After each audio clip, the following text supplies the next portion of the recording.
The person who knows this superb site better than anyone is the archaeologist whose highly trained eye first found it.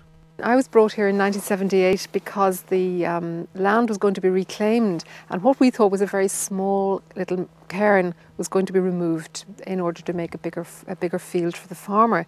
And when we got here, the only stones that were showing above the general peat and heather were these two stones with the yellow lichen, and the one behind me, which is the entrance lintel to the actual burial chamber of the court tomb. And it took us 4 years, really, 4 years of long, arduous labour to uncover what we see today. But this must have been a defining moment in the career of an archaeologist. I mean, this is what it's all about, isn't it? Well, it is. We tend to think of our work as routine, but of course it's not. It's very exciting. Every site is unique, and you never really know when you put a spade in the ground what you're going to come up with. Everyone was amazed when what emerged from the clearance was this almost perfect triple-chambered court tomb, complete with its cairn. This is the court, the open court, where all the rituals and ceremonies of the putting the dead into the chambers would have taken place.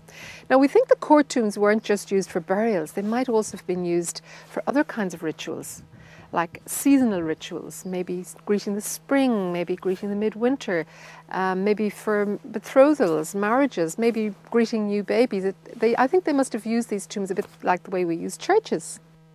It's even possible that they would have built pyres here for burning the bodies, because cremated bone was the rite that we discovered. Well, yes, you find quite a few cremations inside. We did. Well, we found lots and lots of cremated bone, and after it was analysed, it appears to represent about 21 individuals. They roofed the chamber with a system known as corbelling, a bit like Newgrange, but not as elaborate. And this is one of the corbels as we found it, at the angle that we found it, corresponding to some stones behind you, which are at a similar angle. And I've calculated that the centre of this chamber would have stood at about 2 metres. So that it was quite comfortable for people to come in and stand upright in here when they were performing their burial ceremonies.